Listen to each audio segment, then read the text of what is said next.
stuff up, and it's yeah, you got a ton of notifications. It's too many questions. But I got a few I actually got a few interesting ones for us to cover. Okay, nice. So we're live. Let me see before we start. Oh yeah, let me post something here that we're going live. This is cool.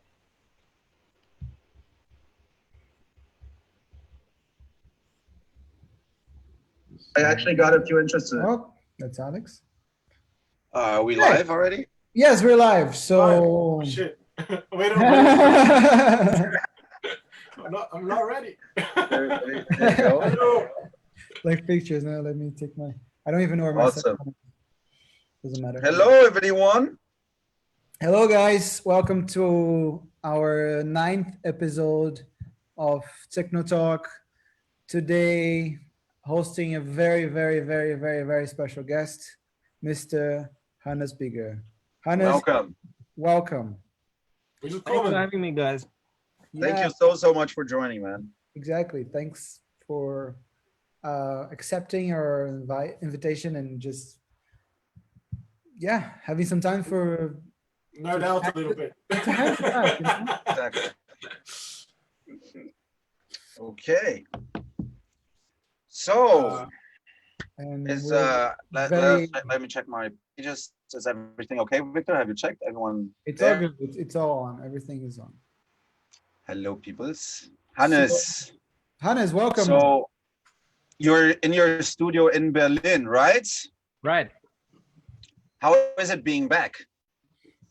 Well, I'm back in Germany now for almost 2 months, I think.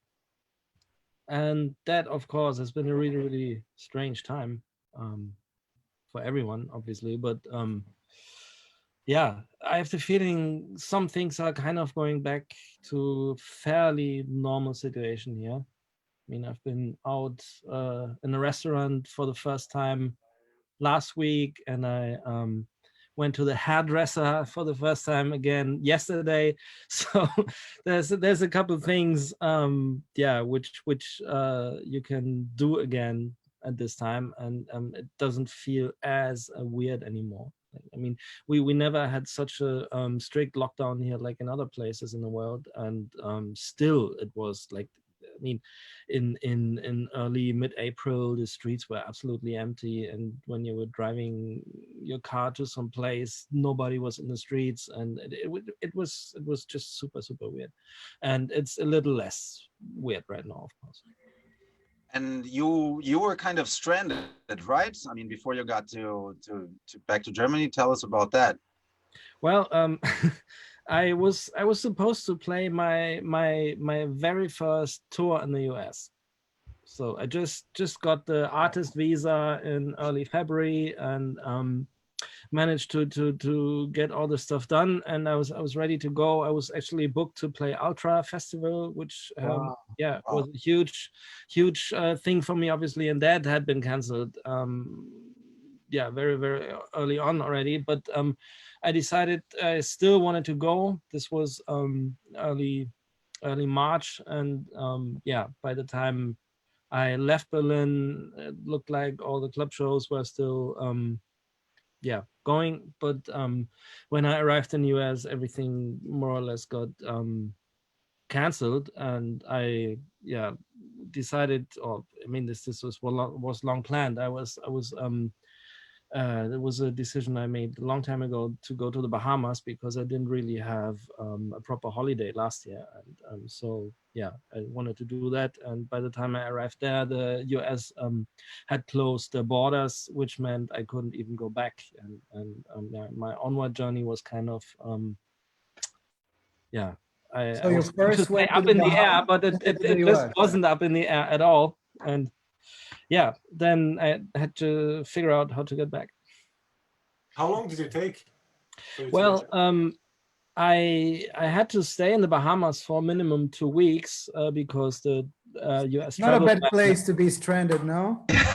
Yeah, I mean, I've been there many times, and it's really like my happy place. But this was just completely different, because it wasn't a holiday at all because all the bad news were coming in, and you need to figure out how to sort out your life at home and how to even get back to that, and so it was kind of like a normal, very, very stressful office day, and in between you could go to the beach for 2 hours, and which was nice, of course, but it was super weird. And at the end, I mean, the Bahamas handled the whole thing quite well, I think, because the medical situation there is obviously very, very different from the medical situation in Germany. And so the only choice they had to make was to do a very, very strict lockdown very early on. And that's what they did. And so at the end of my stay there, I wasn't even allowed to go to the beach anymore.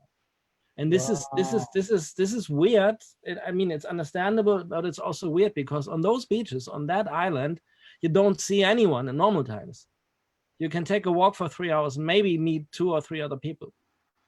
Wow. And so that's the least likely place to get infected with anything other than a sunburn. And the difficulty was that by the time I was allowed to re-enter the US, the whole air traffic had been canceled. No commercial airlines anymore. Yeah. And that meant that in the end, I managed to go on a small charter plane, and I was offered the co-pilot seat before takeoff, which I happily accepted. Wow. And that was a great experience, but it was the best experience of the whole return trip. Which took 4 days, and normally it would be less than 24 hours. Wow, quite a story. Yeah, it was also weird because on the flight back from Atlanta to Amsterdam on a Delta plane, it was like one of 5 planes across the whole Atlantic at that time. Wow, that's crazy. Flight tracker. It was like you know how it normally looked like, and it was just empty. And the flight was full? The flight was full, which was I mean, pretty much sold out, I would say, because they tried to cancel as many flights as possible and then put all the passengers on the remaining ones. Yeah, because of course, because it's more efficient. And that flight was, I mean, at that time, KLM, which was my original carrier, they already sent out emails that they wouldn't serve alcohol anymore on board, and that you would have to wear a mask all the time, and that you would get which is shocking, of course, you would get economy food in business class and all this kind of stuff. And on Delta, it was absolutely business as usual, which was super weird. I'm not sure if you guys have read The Hitchhiker's Guide to the Galaxy. No, I haven't. You have to. And I mean, it's a trilogy. And in the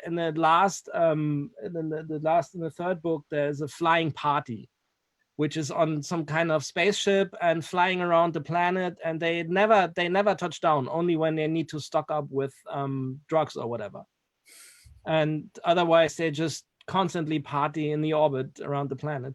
And somehow this flight felt a bit like that, because the whole time in the US before was super weird, and of course the arrival in Amsterdam and then in Berlin was very, very sobering, but the flight was just like party, a normal flight, and it felt so out of place in a way. And in the same time, I really enjoyed it also because I knew it was my last flight for a very, very long time. Yeah. And I was probably the last techno artist in the air in the world. That is true. Probably. That's very probable. Yes. I could even say electronic artist, not even not just techno, but yes. Because remember, like maybe it was very recent. No, I think you flew back in March, no? Late March. No, first week of April. Voila. So yeah. So yeah, we were all grounded. Everyone was grounded by that point. Right. For sure. So, wow. It was kind of, it was bittersweet. I was happy to go back home in a way, and the whole experience. I mean, also the hotel in Atlanta was strange because it was I don't know, 200 rooms and only 3 or 4 guests. Wow. So you felt like, and the streets absolutely empty. And I just returned from the island, and returning from the island is always like it's weird to be back in civilization, but it felt like I was in a zombie movie in a way. Like everybody had left without. Wow. Like I am Legend, right? Just like wild animals in the streets or stuff like that. It's pretty It, it had happened, no, in the world. Like there was in some countries there was some wild animals in the streets. Yeah, they were. There were. I saw It was stuff about that. in Turkey, no? I guess it was something like that happening. Here in Amsterdam, I seen some bikes riding by themselves. But that's on a normal day, though. Yeah, that happens. I've just seen that Tuesday, numerous you know? times. That happens on a good day all the time. Hannes, like another question. Did you have all your live gear with you on this whole trip as well? Well, I didn't take it to the Bahamas because it's just very, very expensive to have extra luggage on these small flights, and I left it with friends in Miami, and this was also one thing. I wasn't sure all the time if this was a good decision, because at one moment it looked like I could get on a return flight via Nassau, so not even going back to the US, and that would have meant I would have left, my cases in Miami for I don't know how long. I mean, they would have been safe with these guys, of course, but then it would have been very, very difficult to get them back at some point. And this was also. But did you get them back? Well, I flew through Miami, so I just picked them up. Ah, okay. So you flew like Bahamas, Miami, Atlanta, Amsterdam, Berlin. Yeah, I was from the Bahamas to Fort Lauderdale, and then I drove to Miami, and then to Atlanta, and then to Amsterdam. Wow. Well, that's such a crazy trip. That's a crazy trip. Wow. And that's actually a good segue into a question that I wanted to ask you. Yes. Since you were in the Bahamas, but you didn't have your gear with you, and I've seen in an interview that you call yourself an album guy. If you were to go to a deserted island and just have 3 pieces of gear of all the beautiful stuff you have in your studio, and you had to write an album, what would you take and why? Oh, that's an easy one. Oh, okay, that's great then. Yeah, no. His Model D, probably. No, yes, of the course. Mini Moog, of course. Oh, the Mini Moog. There he goes. Or the trio. There's a TV. Oh, he's going for it. Be careful, man. Don't drop it.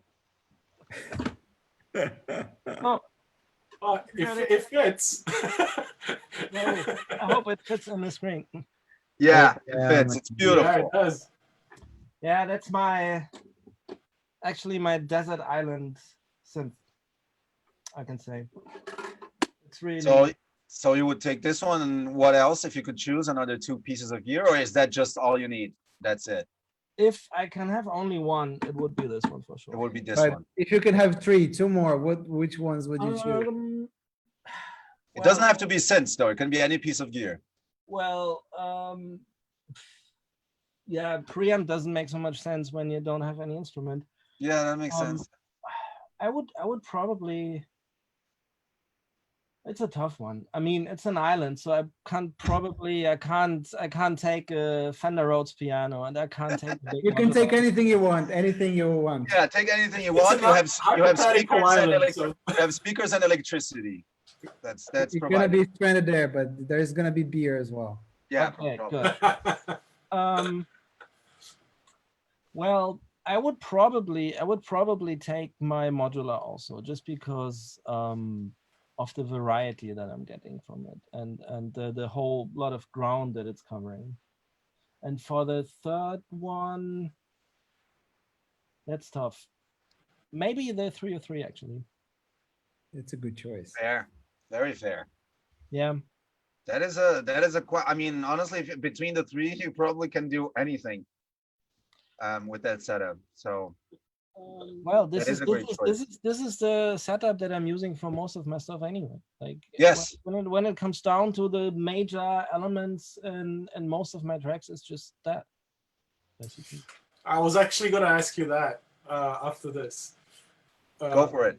Yeah. So my biggest question would be, that's from myself, it's not from the people. It's when you approach your own tracks, do you normally like go for it and use all of your stuff, or do you try to be more like effective and just go for more practical things, like a practical approach, and then you mix it later with a different approach, or do you just use whatever comes to your mind? Don't you Well, find it overwhelming to have so many choices and well, the good thing is with these choices is that you just don't have to use them. It's great to know that it's there, but I don't feel compelled to switch everything on at the moment I go to the studio even, and I don't even feel like I need to use everything all the time. It's normally it's quite clear because I'm starting with something, and then it's obviously I'm using that synth or whatever it is because I'm just starting with it, and then I'm going from there and I'm getting inspired. I'm just doing whatever I feel like I want to do, and then it's good to know to have options. But I'm not very, I mean, I mentioned the 303, but I'm also sometimes using the ABL plugin. So I'm not You're not bound to hardware. Not really. And I mean, as much as I like the sound of the 303, it's just so difficult to program that sometimes I'm creating the patterns with the ABL plugin because it's just easier.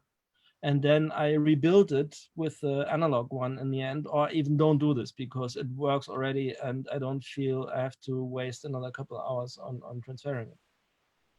cool. But yeah, so I'm not very dogmatic when it comes to that. But of course, it's also it's the nice thing when you have choices is that it kind of goes around in circles a bit. Like of course, when I got the big modular, I was very much drawn to that. And then at some point when I got the ARP 2600, I was starting to work on tracks with it and then build the rest around it. And now I'm kind of rediscovering the Minimoog at the moment a bit and stuff like that. So it's really, there's no rules and no plan. And it's just basically a big playground and I'm playing around. But do you looks like one. when you mix your stuff, do you have the same approach as you would be mixing for a client, for example, or do you try to be more practical also? Well, let me get this to the side because it's called Minimoog. But Yeah. I was just about heavy. I was just about to say what a legend. He's rocking the Minimoog just like just like a guitar. Okay, Very my normal. turn. It's not made of plastic. No. Well, basically the approach is the same. The only difference is that by the time I'm starting to mix my own tracks, I almost have nothing to do anymore. Because I mean, I've said this a couple of times already. It may sound funny hearing this from me, but I don't really believe in fixing it in the mix. Yeah, I agree. Of course, sometimes you have to do this, but when I'm producing, I have the freedom to make the production as good as possible.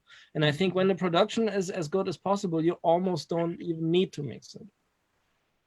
Yeah. And so, yeah, whenever I feel there's a problem, it's mostly an arrangement problem, and I try to solve it in the arrangement field. And then by the time I'm saying, okay, the track is ready for the final mix down, it's pretty much only putting it on my analog desk and maybe using a little bit of EQ, maybe a little bit of drum bus compression and stuff like that, but no major changes anymore. All right. Did Weber had actually, you just said drum bus compression, and Weber had written something down. He showed us. Are you what was it, Weber? Drum mixing into a drum bus, yay or nay? Wasn't it something like that? No, into a mix Bus compressor. Yeah, bus compressor. Bus compressor. Do you use bus compressors? I do. I mean, I haven't been using anything on the mix for years. I always tried and I never really found something that really worked for me.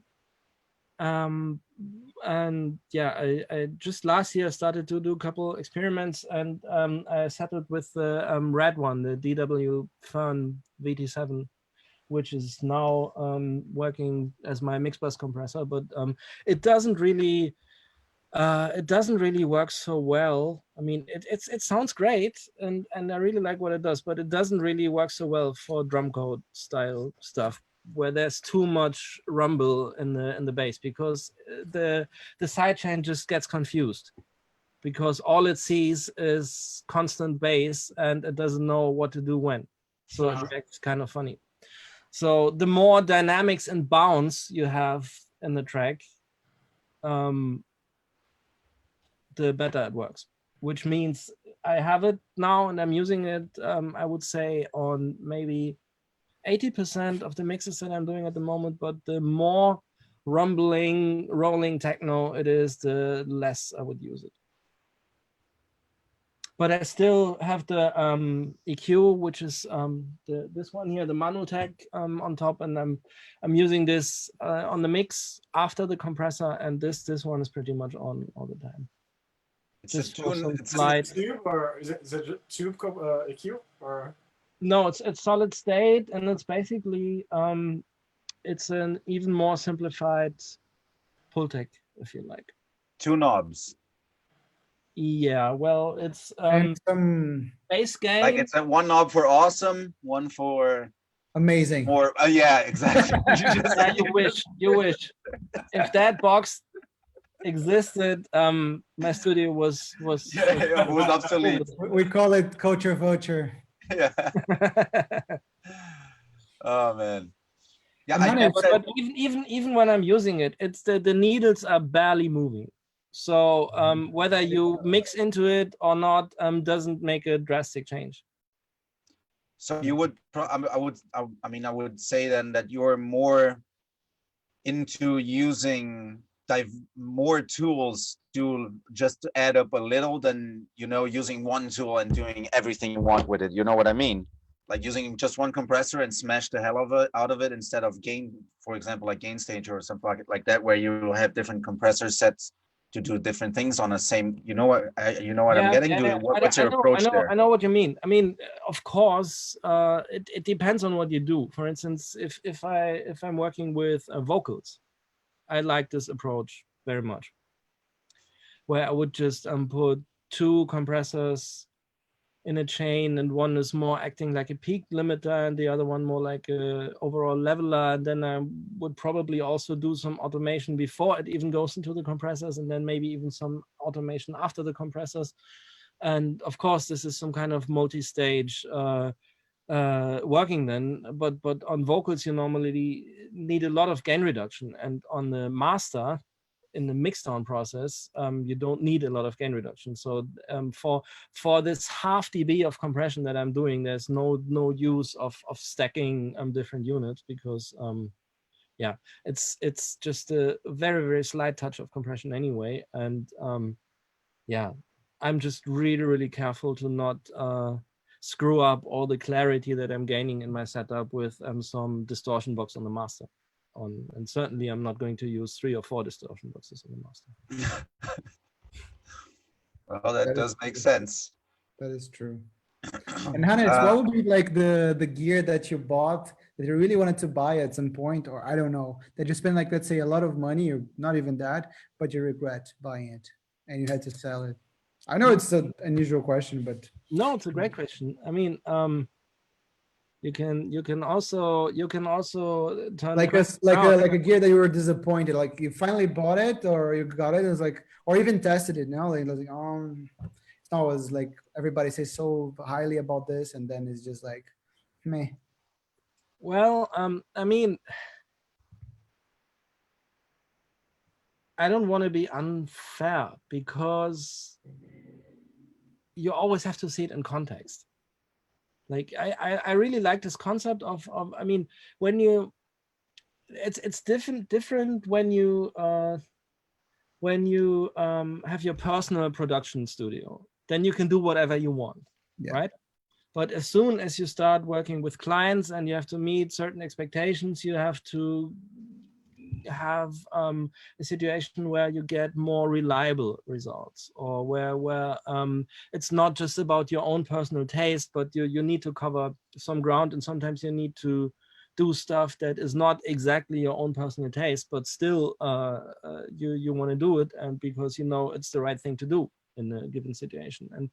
And typically on the way refining the studio for that, you can see the whole thing as a pendulum which swings back and forth in a way, like all the things you do, for instance, in terms of your monitoring chain with the loudspeakers and the monitor controller and the converter and all this kind of stuff, the room acoustic, it's like this pendulum. And whenever you change something in the setup, the pendulum swings to some other place. And what you want to do is to get to a situation where the pendulum, whenever you change something, the movements of it get smaller and smaller and smaller, and just ever so slightly move around the center. It's not like you swap the speakers, which are very bright, to some very, very dark ones, and the pendulum swings from one side to the other one. It's more like the more you refine it, the smaller the changes will be.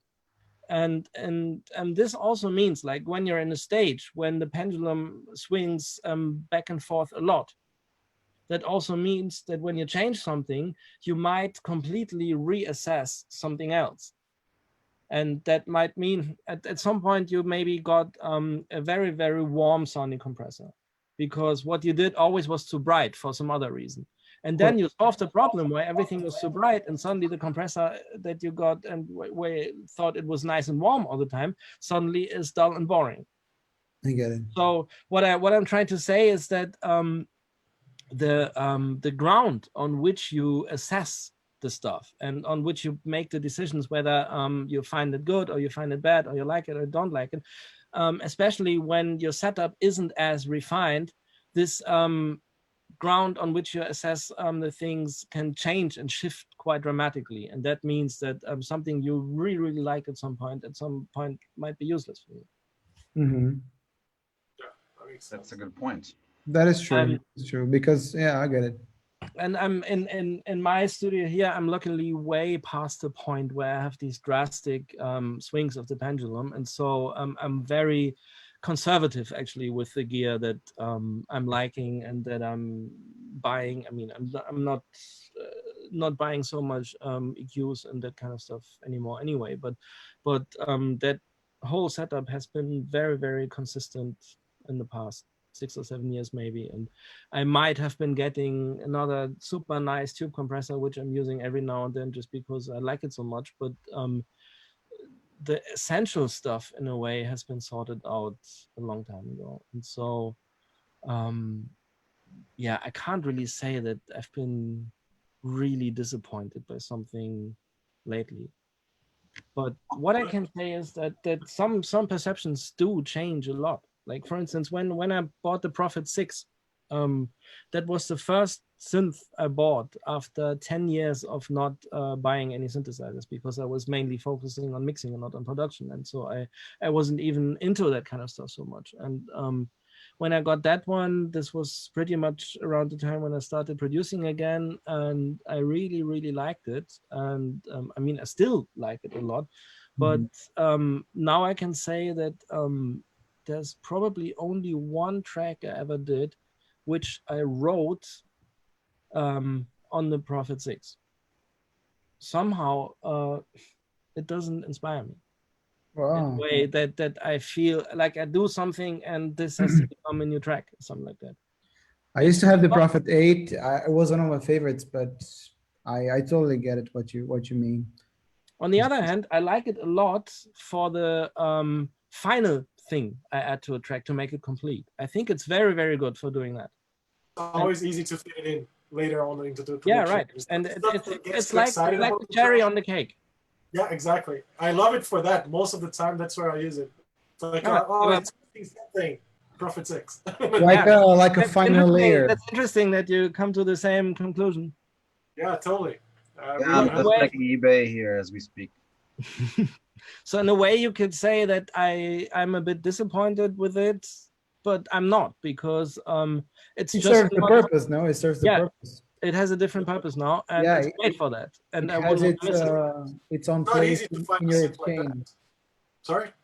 No. It has its own place and on the chain of production. No, like totally.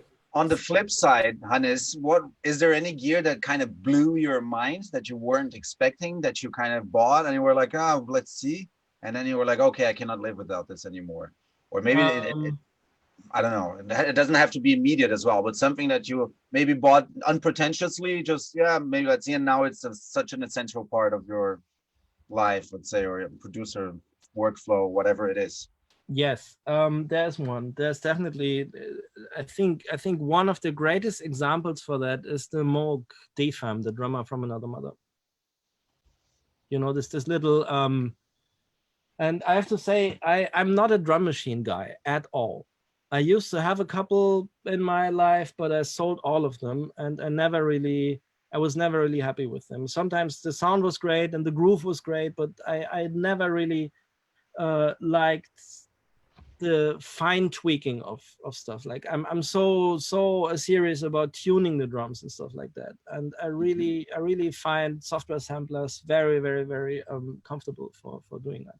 And so for me, drum machines have never really like the sound and the groove never really outweighed the lack of access to those fine parameters and this kind of stuff. So I always sold them, but the DFAM is I just basically I bought it because I found the concept interesting and it wasn't that expensive, so it wasn't something where I needed to save a lot of money for. It was just okay, I'm curious and I just buy it, and if I don't like it, I will sell it again. And then I ended up using it on all my tracks since I got it. And it can't do anything that the big modular can't do. But it's so hands-on and so practical, and also sounds good. And like I'm doing so much noise percussion and stuff with it, which is just fantastic. And I didn't expect it. I mean, I knew it's Moog, so it's quality, and I like the concept and the idea of it, but I didn't expect it to end up on all my tracks since I got it.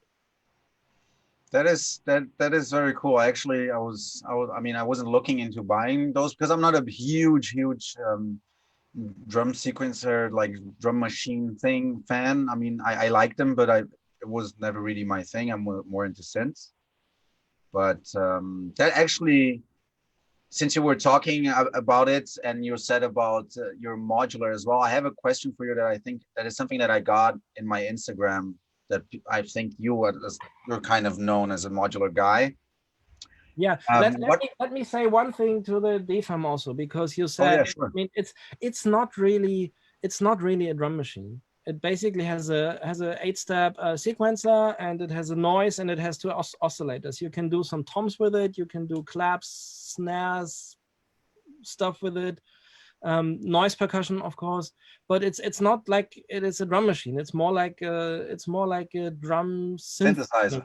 Yeah, and this is very interesting for me because many of my sounds. This is actually something that Stefan Botzin told me at some point. He said, "Wow, your drums are always very boring, but this is because your synths are your drums, right?" And I found this quite a good observation. I never really thought of it like this, but my synths are always very percussive, and my drum pattern's quite straightforward. And the DFAM is great for that because it kind of blurs the lines between it's the synth or it's the drum machine. So cool. In that sense, it's a very inspiring piece. That is something that I think the best synths have to be inspiring. That's what the thing I actually miss about having my synths. It's not so much the sound, or whatever, but their capability of almost sometimes taking me out of writer's block, where you're just messing around that thing and then some crazy ass sound comes up, something, and it gives you this idea, and then everything flows from there. I miss that so much. Yeah, just having I think you should look into this, because you start doing a noise percussion and suddenly you add some bleepy toms into that, and then it becomes a loop and something else, and it's really and fast. It's very very hands-on. So I really love it. Yeah, well, I've written down here another eBay search as well. Let's look into that. Sorry. No, man, I can only thank you. But actually, looking more into things you can spend your money with. But I wanted to ask you what, in your opinion, you have a matriarch as well, right? The Moog, Right. the bigger one. Yes. Yes. And I was looking into that, just not because I was buying, I wanted to buy, I just thought it was interesting. I was looking through the whole, how it's set up, and it got me thinking what entry-level modular synth for beginners would be. So someone who wants to get into it but has mostly no idea and a sort of limited budget. Do you have anything that immediately pops to mind where you think, oh, this is very cool for someone who has no idea what they're doing, or I don't know, anything? Well, in general, I would say don't delve too deep into Eurorack stuff. I mean, I know so many people who started to build a Eurorack modular and stopped making music because they only compared VCAs and did this and did that, and it's a rabbit hole and a very dangerous one. And I think the easiest way to avoid that is to at least start with a kind of pre-configured synth, like the matriarch, for instance. Like the matriarch, yeah. Which is basically modular, but it's also a self-contained thing. And basically all my modulars, I mean the big Moog, they just sell them or sold them like they are. I mean, there's no customization, there's no extra modules that you could get. It's basically the thing how it is, and then you get it. And also the up to 2600 is semi-modular, and the Buchla is also not a fully modular thing in a way. And so I also like this concept of, as a musician and songwriter, producer, to enter some sort of dialogue with the concept of the person who created this instrument. Like when you build your own Eurorack, it's basically you are this person. Mm-hmm. But if you use a 2600 or a matriarch or a big Moog or whatever, you are basically talking to the person who created this instrument when you're using it. And I like this dialogue. I like the boundaries of a concept that's in front of my face. You're learning, right? I never really built a modular from scratch. I only ever got pre-conceived ones. And I think this is a good idea to avoid getting stuck comparing VCAs and stuff like that. Also, because at the time you're building the thing and you're getting into it, you don't even know what you need. So I think it's a great way to get something like, I mean, there's a couple of, I mean, Dupfer has pre-configured ones, and there's a couple, I think Make Noise have their systems and stuff like that. So it might be interesting to start with something like this and get into it, and then you can really start making music with it, and you don't have to build it from scratch and lose time figuring out what you even need. Because in the end, it's about making music. It's not about patching up stuff. Yeah, of course. And it's, otherwise you're just buying units. Sometimes they work, sometimes they're not good or whatever, and you're just wasting time. That makes a lot of sense. And with a synth like the Matriarch, I mean, I'm far from being the best keyboard player in the world. Very, very far. But still, I can play a bit, and I really like the fact that it has a keyboard and you can try out stuff easily. Do you like the Matriarch a lot? I think it's I've never used it or even tested it, but it's just one of those synths that I look at it and I would like to cuddle with it. It looks awesome. Yeah, it's a great machine. I mean, there's one thing that I always find different with the new Moog synthesizers and the old ones, and that's that for some reason some of the old ones just sound sharper and brighter, and like, for instance, on the Mini Moog, when you open up the cutoff, it really screams. And the Memory Moog even more so. It's like you don't even want to turn up the cutoff all the time because it's you're scared. And with the Sub 37 and the Matriarch and the modern Moog synths, it's always like, I wish I could open there up was more. I want more. And yeah, I'm even I think I can say that I gave the more guys the feedback, and they are thinking about it. So I don't know what it is and why. I mean, on the other hand, you could also say that the new ones sound very nice and warm. But me being used to the old ones, it's just kind of like you crank it and it's really powerful. And this is the one thing I would say I miss on the Matriarch, that it doesn't Scream. get as bright and powerful as the Mini Moog or the Memory Moog even. But apart from that, it's what I like about it is that it's such a great performance synth also, because you can modulate so many things and you can play it very organically. And you can go back and forth between modules as well, right? Yeah, I mean, I haven't really patched it together with some external stuff yet, because there are so many things I can do with it all by itself. But yeah, I mean, you can do ring modulation and filter FM and VCA amplitude modulation all at the same time, and you can control it. I mean, it's so alive. I don't really know what you would need that it can do.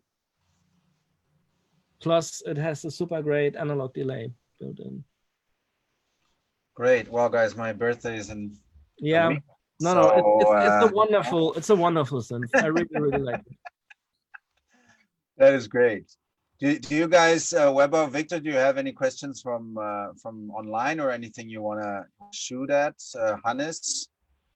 I do have one, but Victor, you go first because you haven't spoken much today. I'm just a listener. I'm just making a list of synths he needs, basically. Yeah, no, he's learning. He's writing down the stuff. Yeah.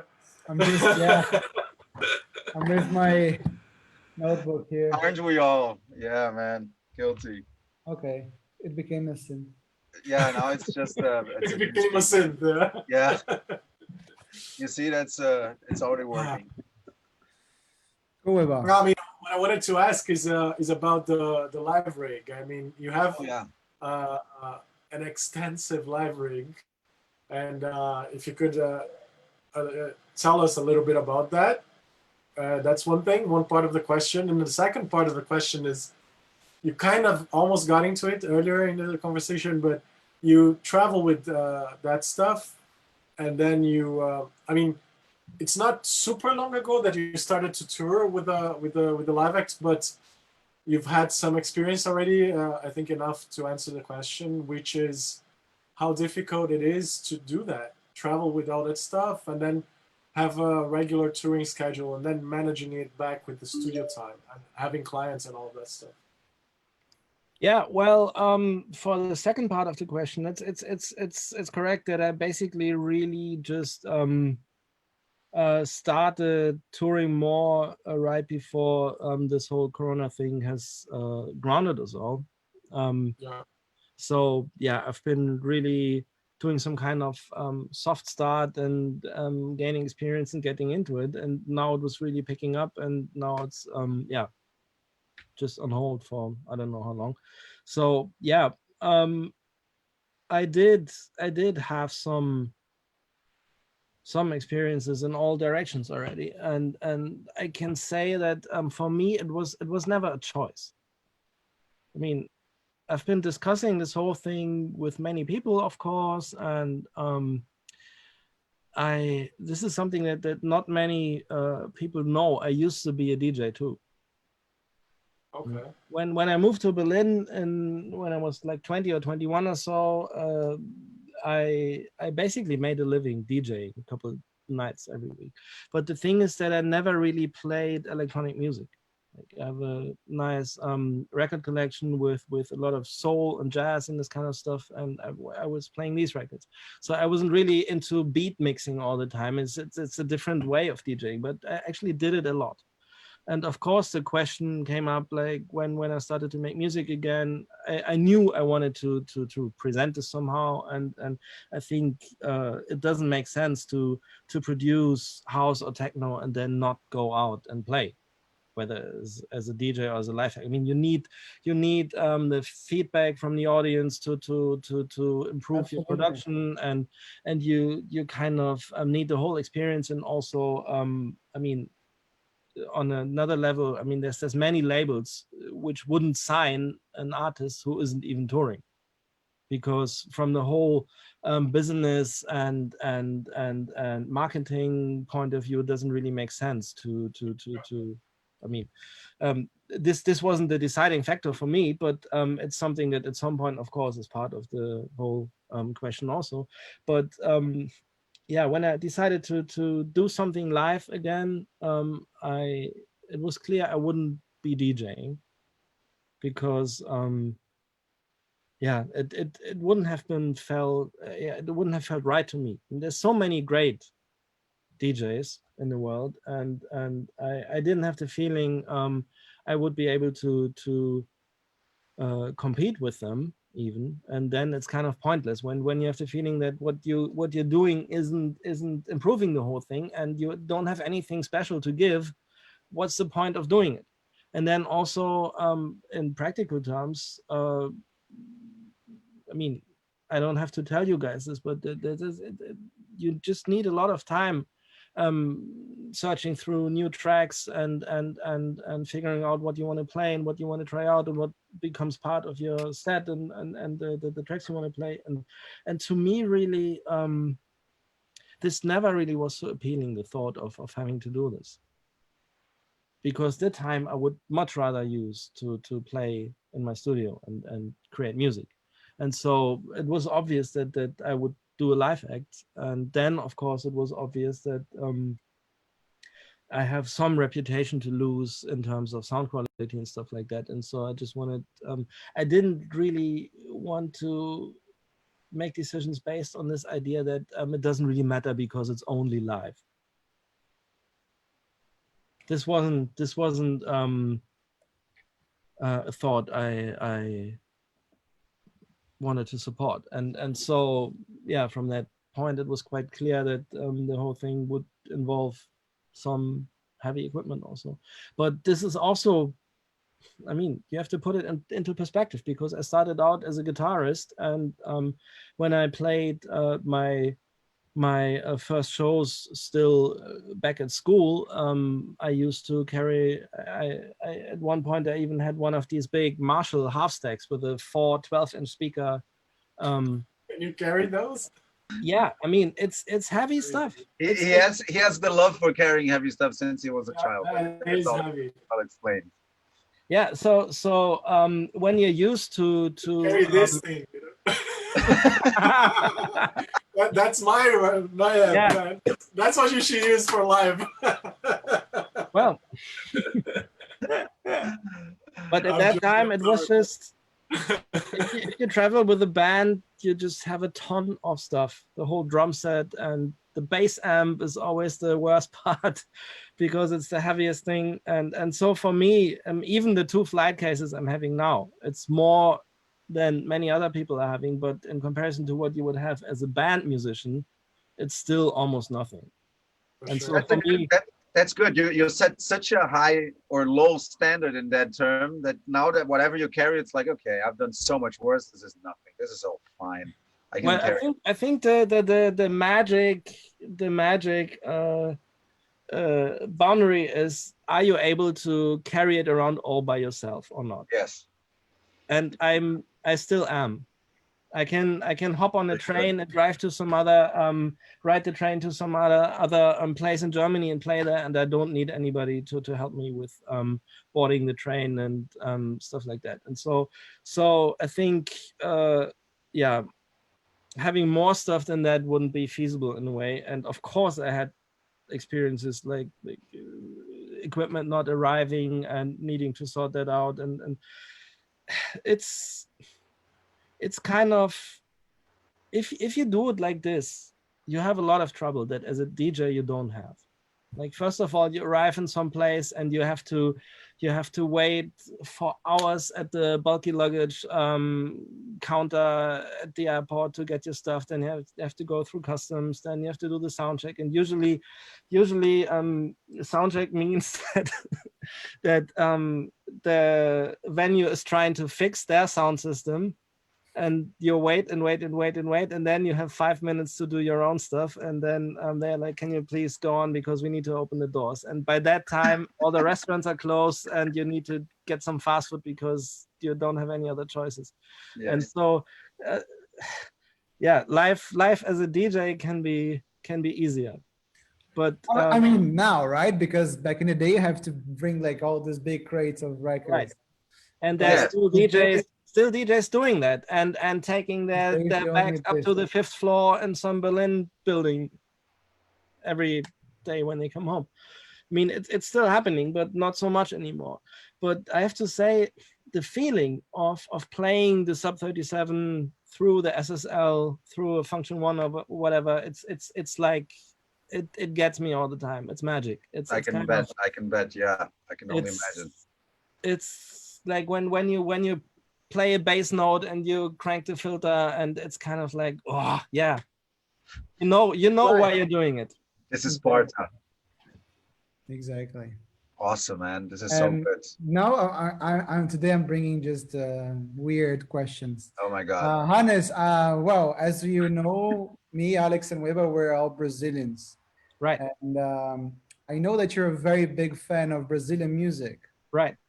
So what is your favorite artist from Brazil, actually? And also, what's your favorite record? Because I know you collect Brazilian music records. Yes. Brazilian music always has played a whole it has played a very, very important part in my life, and it's also I've been DJing a lot of that stuff. So it's a tough one because there's so much great stuff, but I have to say that as a composer, I love Jobim. The way he's building his chord progressions, it's just out of this world. It's kind of the funny thing is when you try to play something like Corcovado on the piano, it's like, what the fuck is this? And then you play it on the guitar, and then you realize, okay, he wrote it on the guitar, because then it's super easy. And this is but that's the thing about Brazilian music, because most of them, at least bossa nova and this kind of these genres, they're all like written to be played on the guitar, and all is not for the piano per se. No, there's plenty re-recordings in the piano, but it's mainly guitar and voice.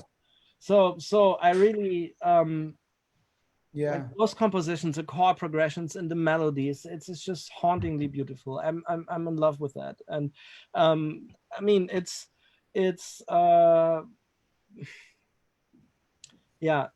one of the best known Brazilian musicians also, so it's maybe a bit disappointing in terms of name dropping, but I think he's famous for a reason, and this is basically the outstanding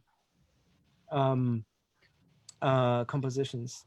There's this one scene in Lost Highway, the film, which is basically all this noisy Rammstein kind of rock music all the time, and then there's this one scene, I think it's with the one person having like with the head in the glass table, and it's How Insensitive by Jobim, the instrumental version.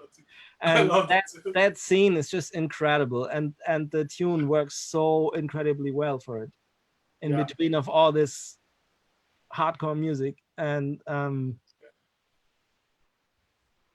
apart from that, let me think. I mean, there's of course Markus Wahle. I saw him playing live in Hamburg in really the late 90s or early 2000s. Yes, he plays a lot in Europe, actually. I think he lives in the Netherlands. He lives in Amsterdam now, I think. Oh, really? Yeah. Huh. Well, this is 20 years ago almost, but yeah, it's one of the shows I really remember, because I really like him so much. And especially, I mean, the mid 60s stuff is all this kind of easy listening pop things, but then in the early 70s he recorded synthesizers also. And there's There's great, very trippy, weird stuff that Yeah. which I like a lot, and of course João Donato did a lot of very deep, groovy stuff. Also, there's a singer guitarist, Luis Henrique. I don't know that one. Yeah, it's a very I common just have name. one record. Yeah, And it sounds like any Brazilian. Luis Yeah, my Henrique is a cousin, very yeah. common name. Yeah, but it's also, I think, I mean, it's from the time in the early 2000s when I really went on eBay to buy vinyls directly from Brazil and stuff like that, and so I think he's not very famous, but that record is also really, really nice. Just very It's nice. like man. a typical laid back bossa nova guitar and singing, but yeah, kind of special. Did you ever try to implement those kind of transitions in your music, or like the progressions or chords, name it? I know it's very different because I mean, bossa nova can be quite melancholic, you know? Right. So, Well, you ever techno tried? isn't exactly happy music. I know, but Touche, yes. but bossa nova can be very melancholic. That's what I mean, you know? It can be very like not uplifting. It can also be super cheesy though. It can be like really super cheesy. Yeah, that is true. Yeah, But I but mean, the really good one, no? I mean, it's always a question on how complex chords do you want to use in a club track, and I don't like chords and pads and this kind of stuff so much. Just, I mean, you said it, because it gets cheesy very easily. Yeah. And so no, I can't say I've been emulating some of the chord progressions, but you will find some Latin rhythms in pretty much all of my tracks, one way or another. Nice. If you listen for that, I mean, this is all these 3/4 patterns, and yeah, I would say this is one of the defining things in my music, is that there's a lot of Latin rhythms in it. That's nice. That's cool. Do you use layering in your own productions, Hannes, for I don't know, whatever it might be, kick drums or hi-hats or stuff like that? Are you an advocate for it, layering, or either not? What's your approach on that? I'm an advocate against it. You're an advocate against it. Well, I have to explain. I mean, it's sometimes you have to do it and then it's cool, but it's also, I mean, this whole concept of layering stuff, or you have the feeling it's not big enough, and then you add new elements and new layers. And the thing is, the more you add, the smaller it gets. And then you have, for instance, there's one track, the second track on my album, Semeru, which it's basically just a modular bass line and the kick drum and a little bit of stuff around it, and it sounds bold and big and powerful. And I think this is because there is not so much other stuff going on. So for me, the goal is always to have the instruments and the sounds which can carry the whole thing all by themselves, where one bass drum and one synth is enough to keep it going for ever, basically. When you have that feeling with the bass drum and the synth, like two elements, and you have the feeling this is nice and rolling, and I don't even want to stop listening to it, usually the more stuff you add, the more you lose that kind of feeling, this hypnotic kind of thing. And I think this hypnotic feel is, to me, what techno is about. And so I try to work with sounds which don't even require enough, a whole lot of layering. But I would say one exception is hi-hats, because sometimes it's nice when you have one hi-hat that's just piercing through in the right way, and then you maybe add another sample which is super wide, and you combine the two to have something that is very straightforward and also has some interesting stereo stuff going on. For this kind of stuff, I like layering, although you have to EQ them very carefully. And for my next EP, which is coming up in 3 weeks or so, I made the Frankenstein bass drum. I'm very proud of it actually, because I combined a 909 kick and an 808 kick in a way that I haven't done before. And for me, it's it's the ultimate kick in a way, because it does the boom of the 808 and it has the punch of the 909, and it's kind of the best of both worlds. And yeah, it took me a long time to figure out how to do this in the best way. And yeah, I probably will just put that kick online and give it away just for the fun of sharing it, because I'm really, really proud of it. And it's kind of, you can't even really tell that part of it is an 808 and part of it is a 909. It's just kind of the way it became something new almost. Nice. That's awesome. That is very cool. I will be looking forward to that kick. Yeah, Let me know when it comes online. I think I will. I think I'm gonna spend the whole night trying to do it. No, I was thinking about giving it away, because why not actually? Yeah. That's You should make a video explaining how you made it. No, I won't do that. That's too long. That's No. I will give away the cake, but I don't give away the. Very, very smart. Don't teach a man to fish. Just give him the fish. Yes, right. But that is honestly, I'm selling you the crystal meth, but not the kitchen. Not the recipe. Yes, exactly. That is perfect. I think that what you said is very important, and it also kind of is a segue to a question that I have that was asked from someone in my Instagram that I thought was really cool. And I mean, since you work with as a mixing engineer, you must I hope you get a lot of mixes, etc. Mostly, of course, they're very good and on a certain niveau, I would say. But still, if you would say, in your opinion, what are the top 3 mistakes in the mixes you get, or stuff that, mix mistakes, or maybe even what you said before, having too much of something could be one of them. So you don't have to go over that again. But anyway, is there anything that stands out to you? Mistakes that people make a lot? Yes, I would say there's a couple of things. First of all, I would say, I mean, it's easy to spend money on synthesizers. It's easy to spend money on compressors, but it's not so easy to spend money on monitor speakers or room treatment. Or this. I mean, it's the boring stuff that nobody really wants to do.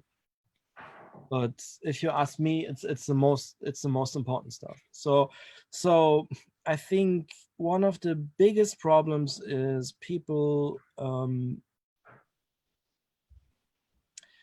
work with.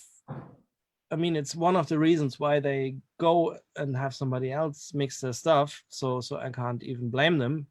I mean, but yeah, sometimes you can really tell that the monitors people have been using or the room acoustics are just really, really bad.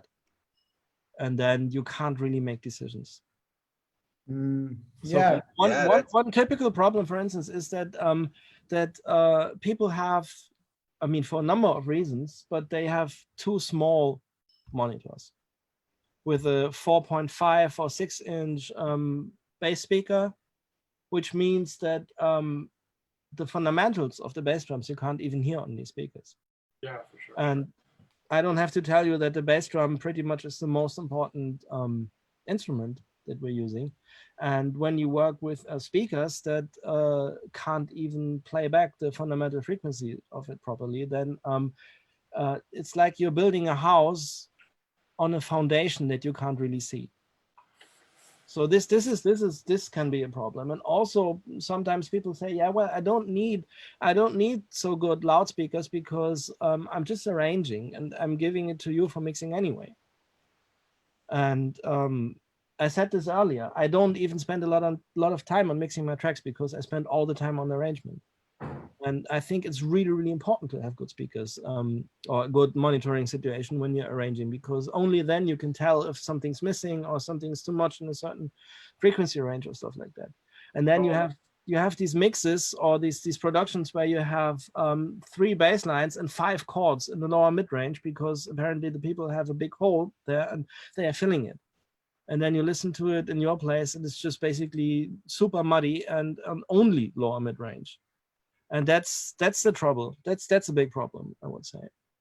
And what would you? I mean, of course, do you use a sub in your studio? Probably, right? No, I don't. No, you don't need it with your Genelecs. Yeah, well, I'm against using a sub anyway, because it's just another crossover frequency and it's in a very important frequency range, and it's super difficult to set up a sub in a way that it actually gives you some meaningful information that you can use for mixing. Of course, a sub for having fun and having the feeling of it is nice, but setting a sub up in a way that you make better mixes with it is super difficult. So what would be your recommendation to people who don't have access to bigger speakers or are doing their mix on their headphones, or like in my case, I just have my, I mean, they go pretty low, but they're just 7 inches. And what would be in your mind? I mean, what's the approach there when you can't, when there's no choice and there's nowhere where you can hear the fundamentals? It's a combination of different things, I would say. For one, don't buy fancy compressors. Invest the money in monitor speakers, I think. Also, use headphones, because then you are not listening to your room problems anymore. Mm-hmm.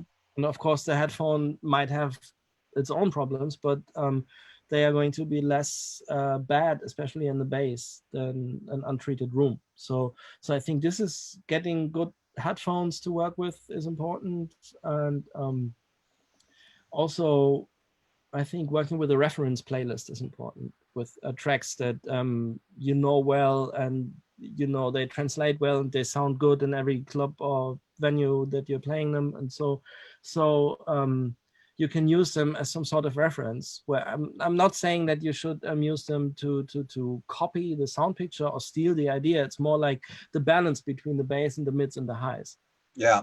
Because the way how our ears are working, like you can work on a track the whole day, and it's basically the mix is perfect, except the bass drum is 3 dB too loud and the hi-hats are 3 dB too much down, and you can't tell anymore. Your ears, you can fool them very easily. Like when you work on this skewed balance the whole day, it sounds normal to you, and you don't even notice.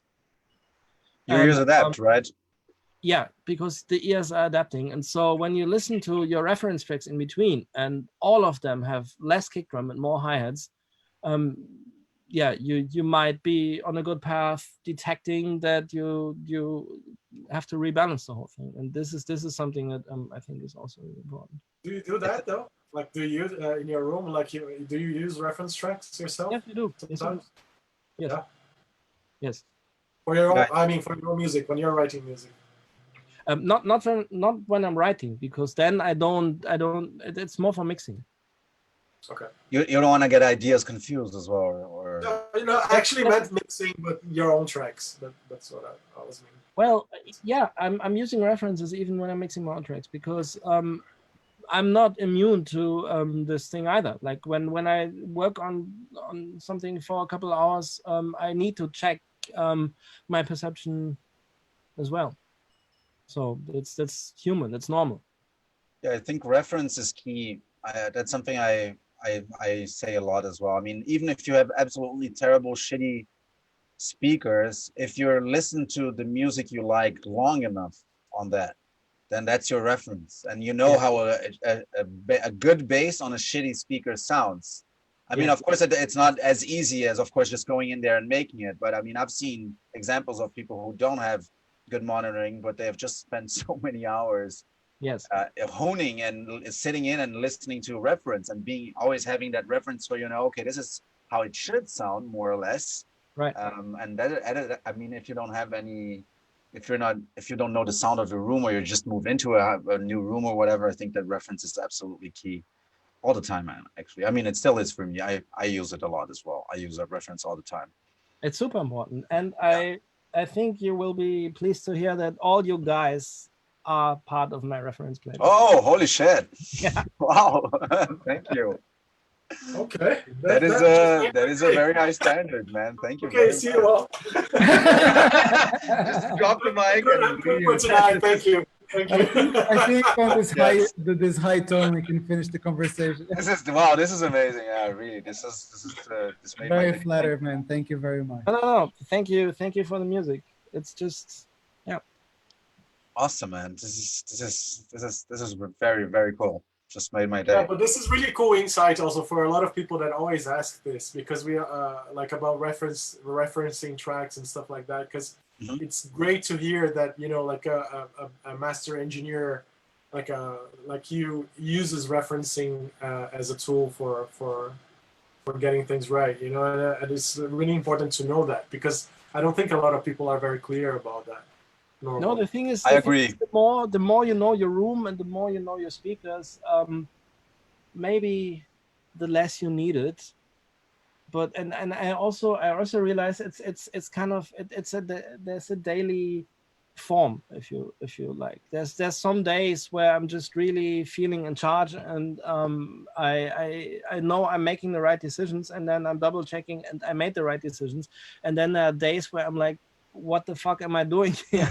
and it's I don't know the reason for it. Maybe it's just basically daily form or what I had for breakfast, or I don't know. I can't tell. Maybe it's random. I don't know. But yeah, the way how the human perception of vision and hearing and all this kind of stuff works, it's just inevitable that you can fool yourself, and you can trick yourself into hearing something that's not there, or I mean, getting used. I'm always doing this with when I'm doing master classes here at my studio.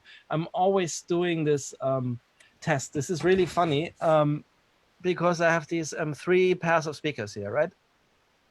The Genelecs, which go down to 30 hertz or so, and then the Pro X, which they have a very nice mid-range, but they don't have as much bass. And then the 2 smaller ones in the center are phase linear speakers. It's a small Berlin manufacturer, and they're basically like modern Oratones, if you like.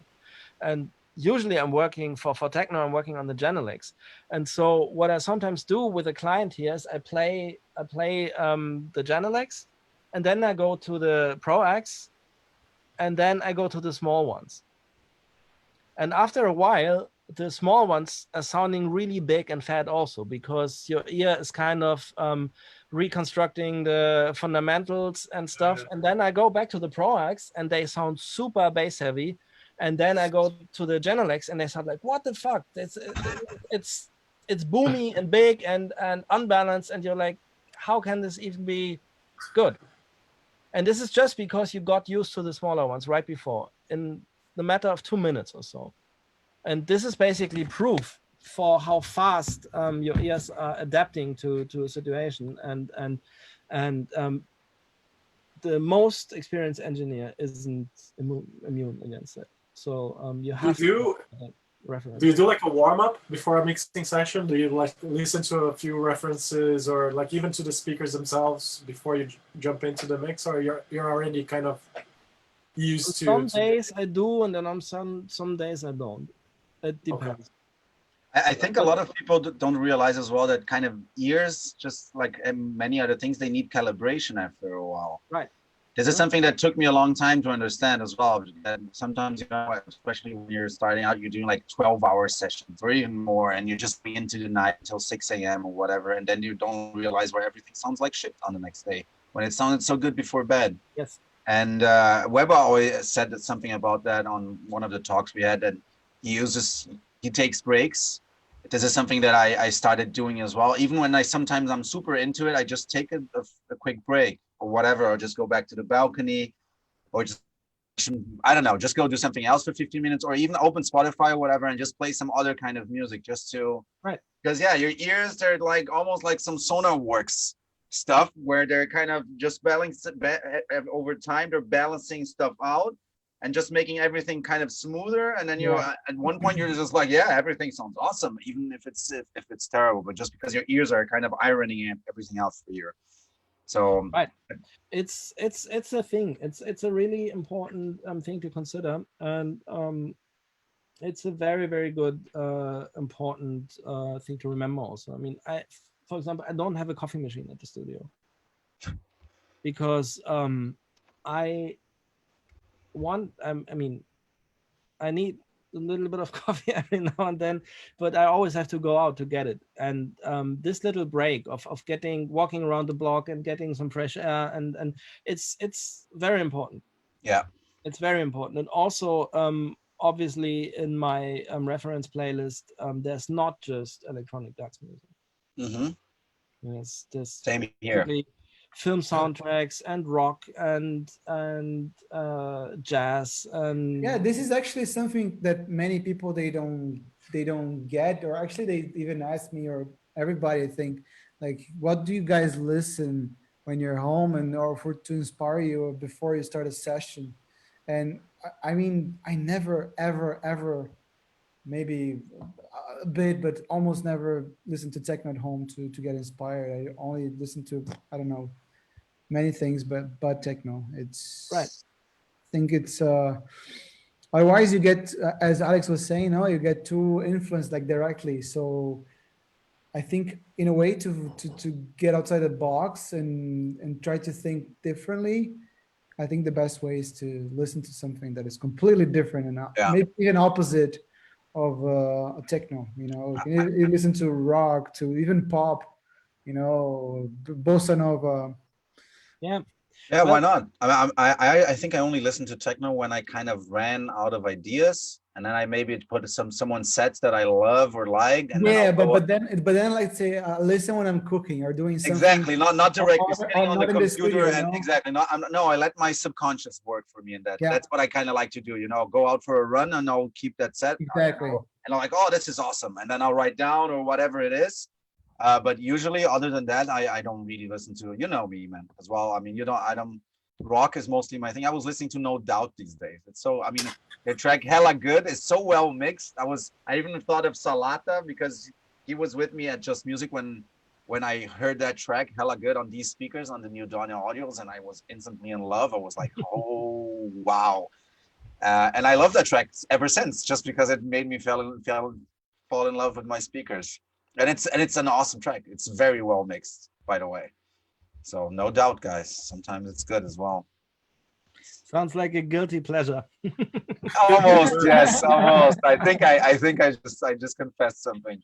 Oh no, I have many of these. I mean, there's Lady Gaga in my reference list, and I could go on forever.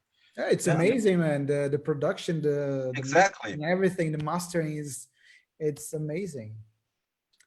Yeah, and also some Americana, like even some there's a duo called the Stanley Brothers, and it's like they play guitar and they sing, and I didn't know about them. I just listened to one of their songs in a restaurant in Berlin years ago, and I went to the staff and asked them about it because it was so great. And it's these recordings are from the late 40s or early 50s, so it's really like basically they put one figure of 8 microphone up in between the two guys, and one is standing on one side, the other guy is standing on the other side, and then the two guys are playing guitar and singing. And it's incredibly I don't know what it is about this kind of music that just grabs my heart, and also it sounds so good because yeah, it has been recorded at a time where they didn't have a lot of technology, so it basically was a microphone, a preamp, and then it went straight to the recorder. There was not much in the way to kind of mess it up or water it down, so it's very direct and very emotional sounding. Pure talent, right?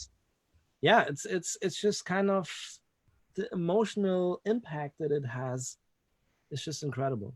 And Nice. yeah, it can come from all sorts of directions for sure. You know, And then actually, now also, that yes, go on. Sorry. please continue. I Well, can do it later. Victor just said that.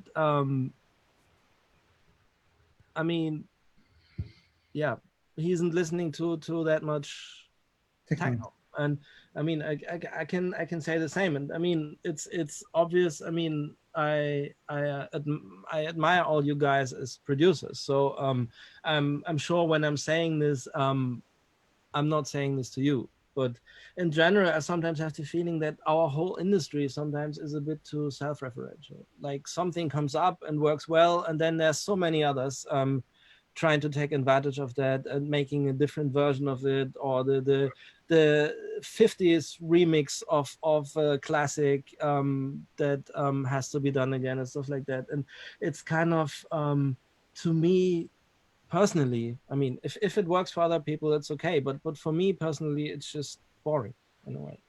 And I would never work like this. And yeah, I think it's important to listen to other types of music and to not go in circles too much. It's more than necessary, I think, because otherwise you get stuck, you know. Because otherwise you're always gonna aim for to be the next Stefan Bodzin or the next Enrico San Giuliano, the next Weba or the next Alex Stein or the next Hannes Bieger, and then you're not being yourself, you know.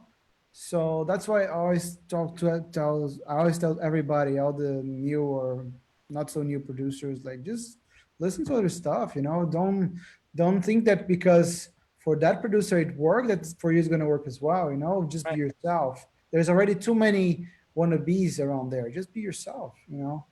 Yeah, but that just takes time, and of course it takes a lot of time, and people just want to take shortcuts, and it's not like that. It takes time, you know. It's a journey. Just enjoy the journey and have fun. It just crossed my mind.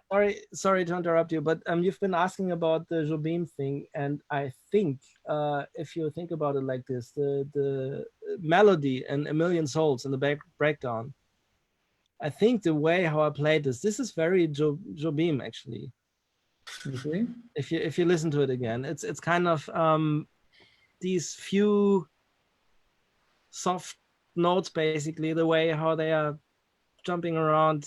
That's basically it's like how Insensitive, or like these small but big melodies. You see, that's cool.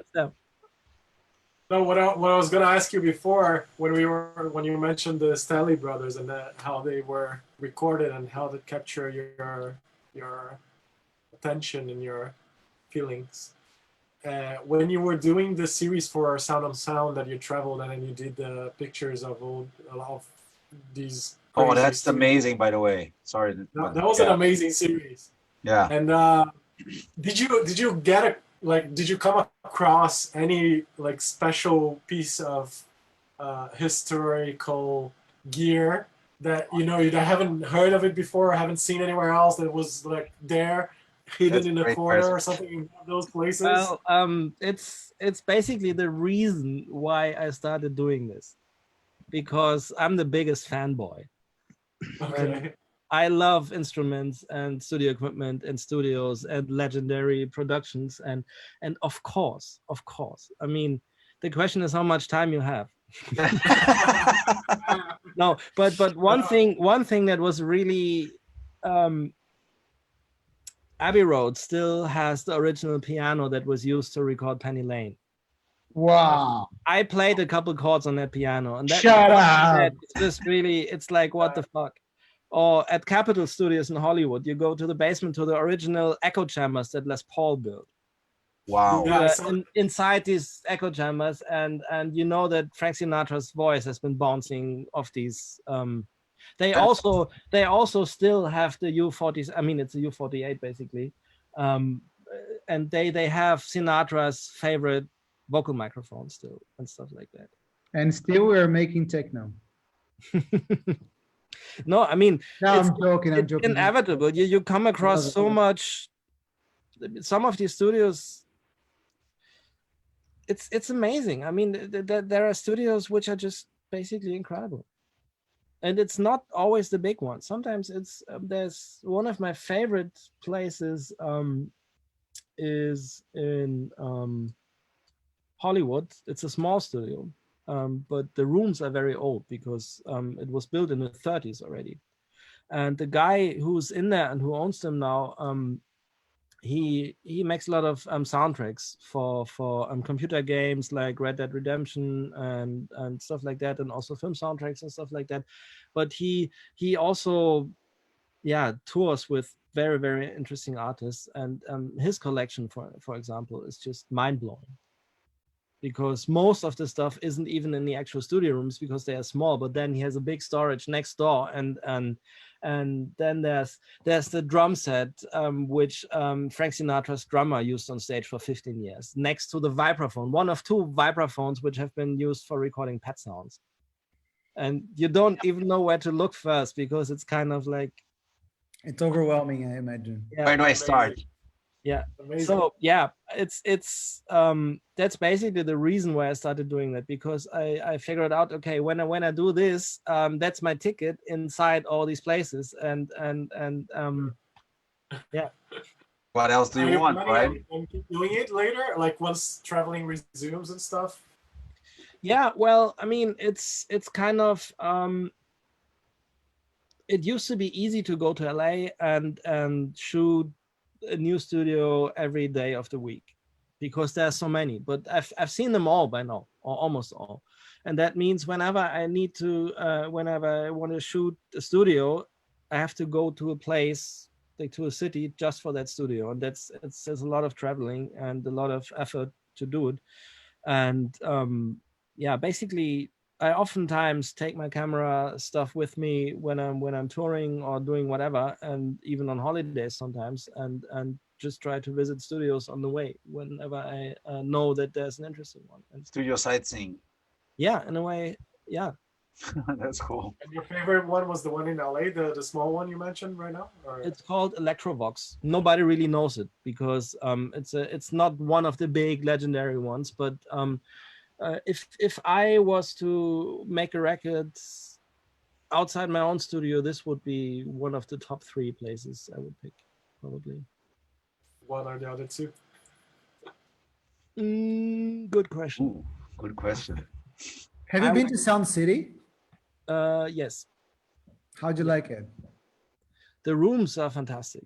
The I rooms mean, are it fantastic, wasn't Sound City at that point. It was called Fairfax Recording because Yeah, Sound they City changed, was but now bankrupt already, and I think now they Fairfax moved out, and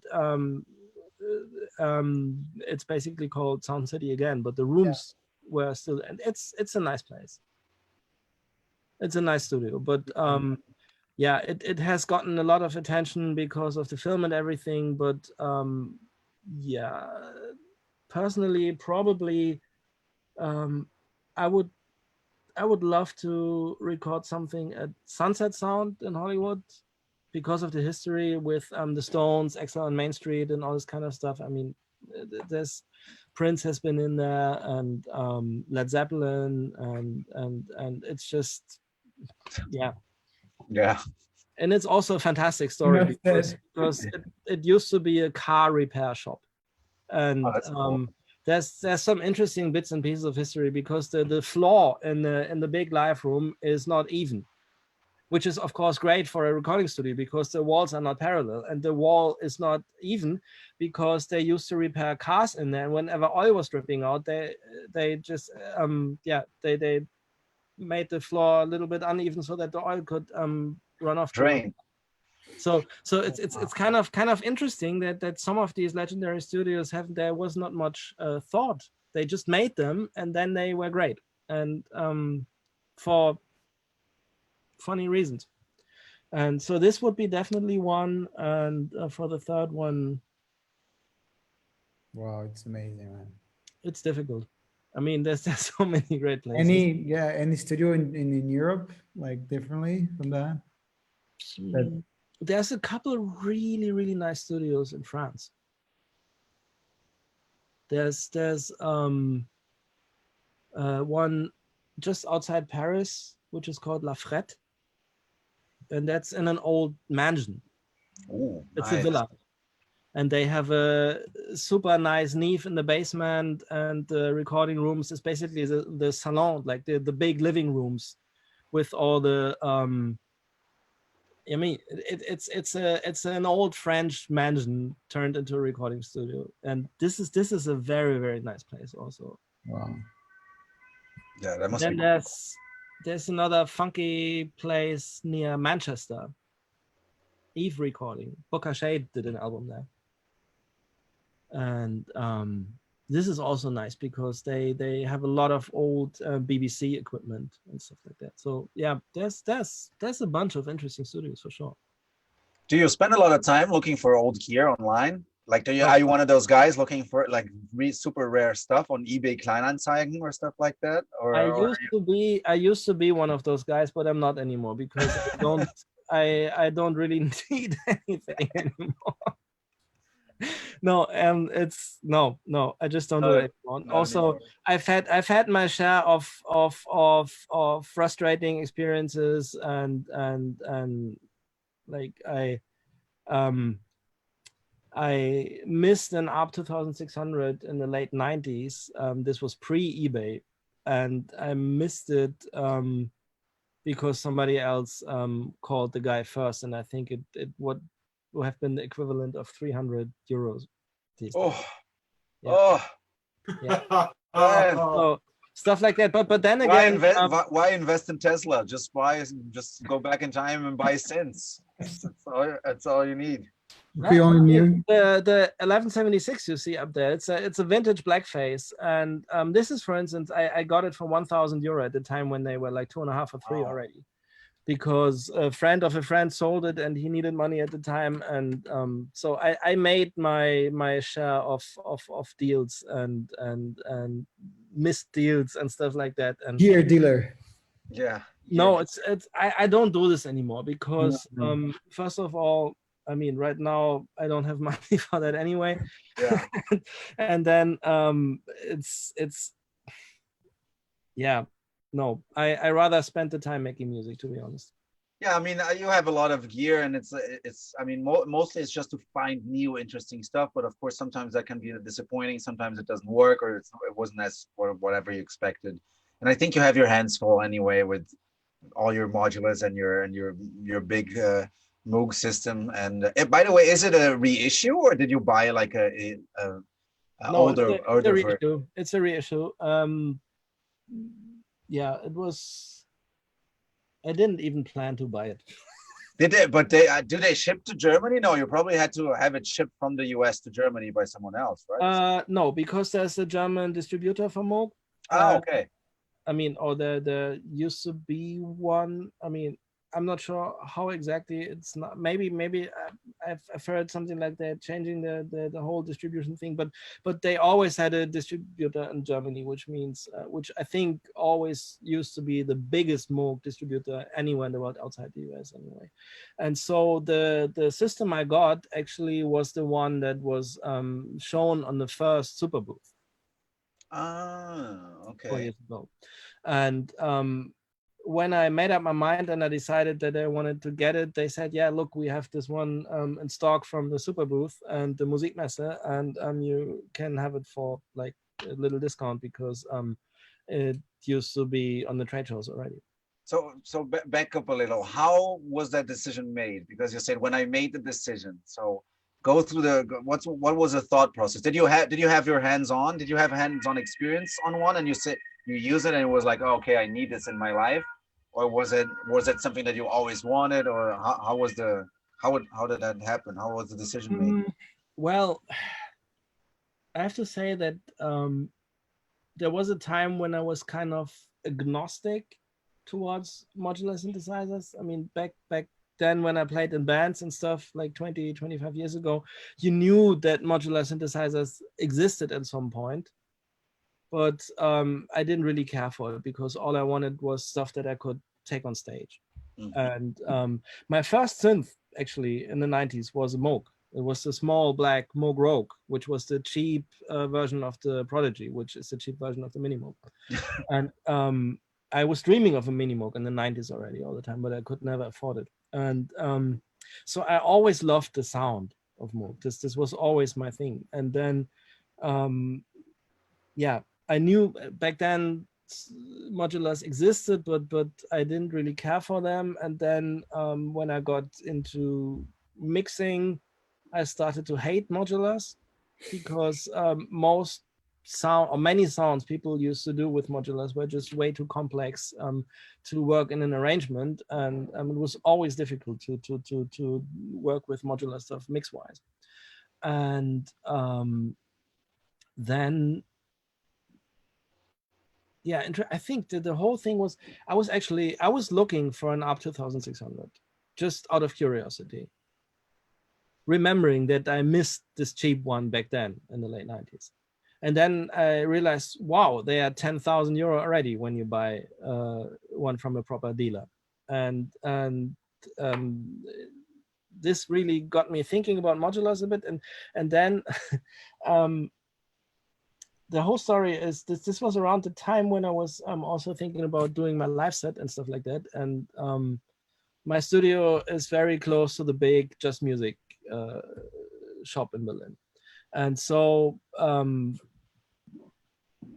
I think one day my studio partner, who has another control room next door, he got a Sub 37, and I was kind of intrigued by it. And this was Monday afternoon or so, and I was like, okay, I just have a bit of extra money. I'm just going to Just Music and get me a Sub 37 also. And then I was, okay, wait a moment. Before I do this, let me check if they even have it. And then I went on the website and it said blah, blah, blah, special edition.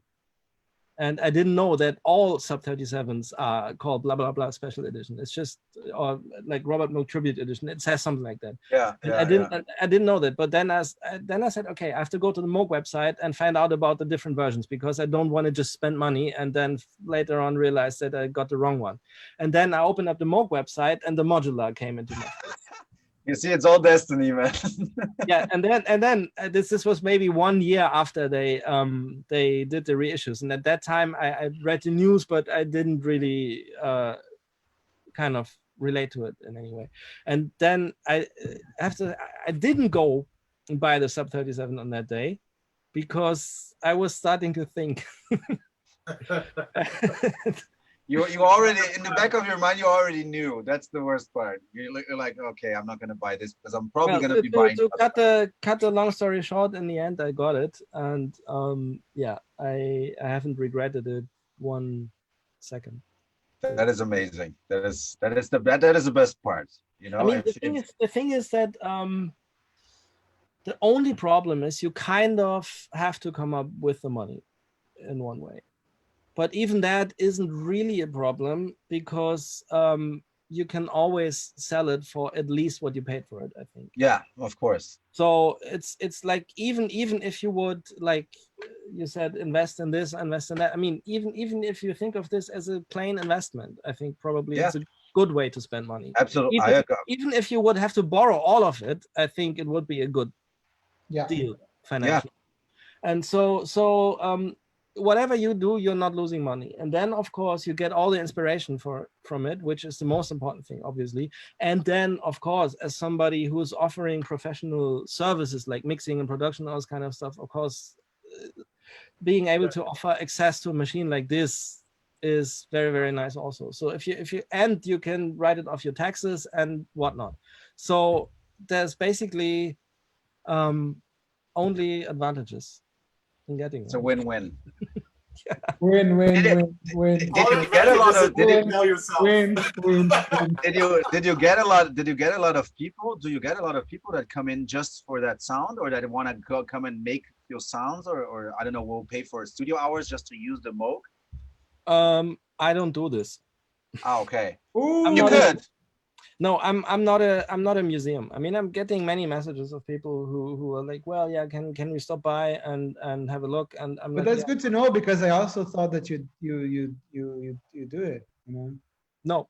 No, I normally don't accept any outside visitors here, and unless it's people working with me Or or their friends or whatever. But I'm not a museum or something like that, or Yeah, sightseeing absolutely. spot. It's this is I tell everybody, look, I have high profile clients in here a lot, and I have to value their privacy, and I just can't accept random visitors to my studio. Absolutely.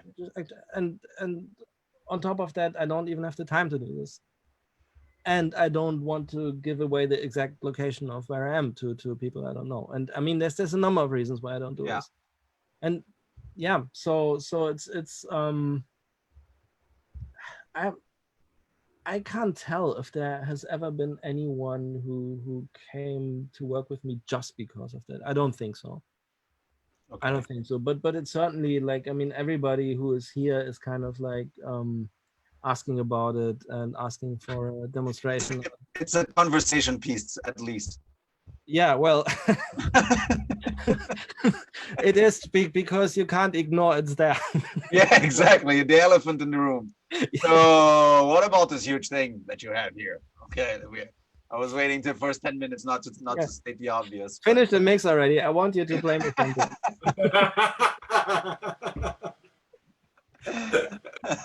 Yeah, that's the thing for sure. Awesome, man. Guys, do you have any more questions? We're almost, we're this is really out. actually our personal record. Yeah, that's our record. We've never It's been 1 on. hour 40 minutes already, and we're going. I mean, it's super fun. Yeah, this has been awesome. Really, I haven't really looked at the watch. I just realized we're over an hour and a half. But I mean, if Yeah, you same guys, here. Same here. we can keep going. I don't have anything written down actually from my end.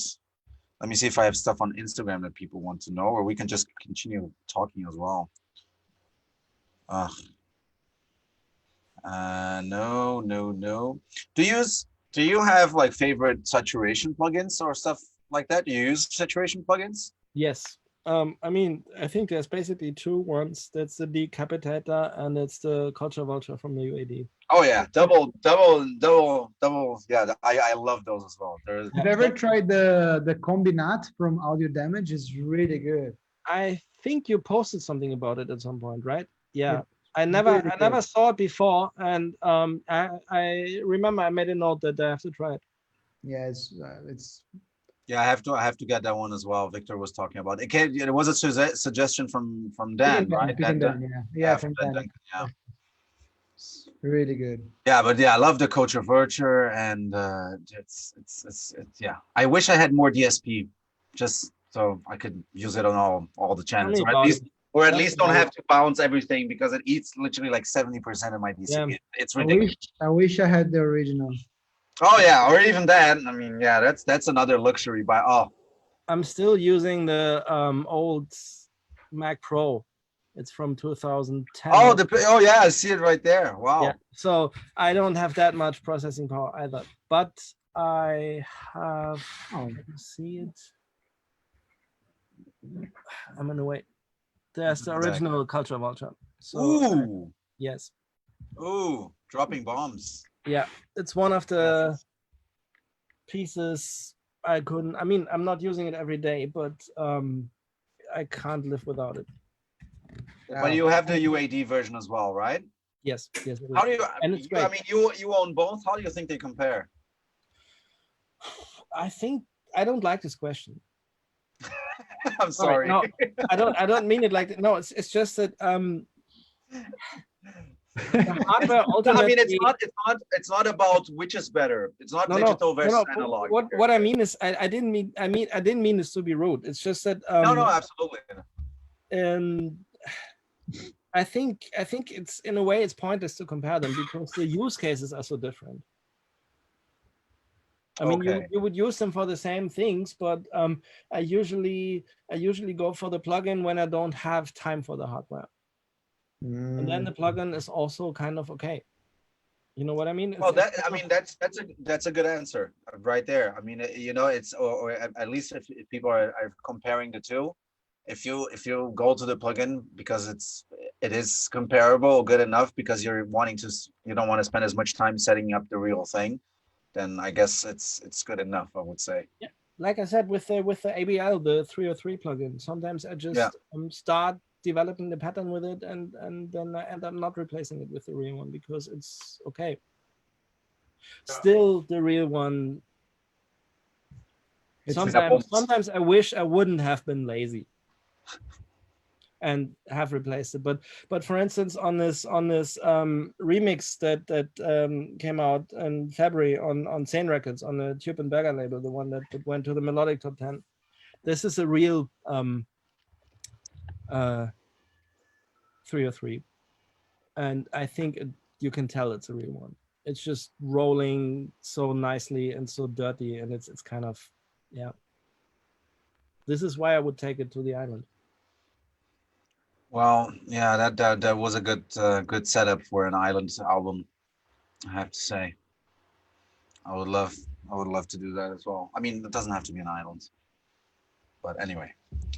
Well, you have to have very, very good air condition anyway, because otherwise, salty air is just kind of destroying the equipment in a matter of a month or so. Yes, that you're gonna be good for tuning with the analog stuff, also to keep them in the beach in the heat. Oh yeah, I mean, just imagine how quick it's gonna fucking roast everything. You're not gonna be turning knobs after a couple of months. It's just gonna sit there where it is. It's gonna be forever engraved, like a preset. Salt it's is never gonna be movable. All right. Okay.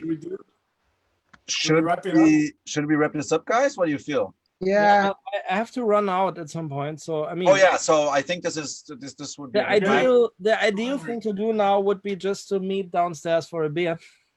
That would be awesome. That would be nice. Well, you two guys, you can. No, we can. Yeah, we're not too far apart. That's true.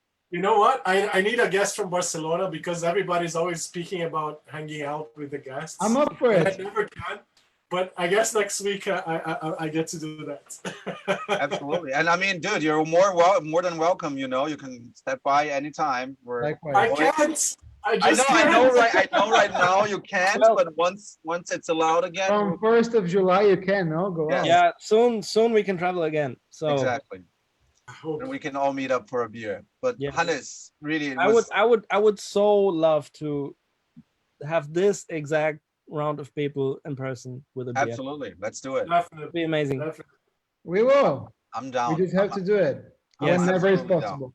I second that for sure. We will do that. Thank you so much, guys. Thank you so much for joining us. I hope everyone loved it. And yeah, thank you. You're an amazing guy. Thank you, everyone who was watching and participating. And I hope everyone enjoyed it. Have a nice weekend, everyone. Thanks, Hannes. Thank you. Bye-bye. Bye. Thank you.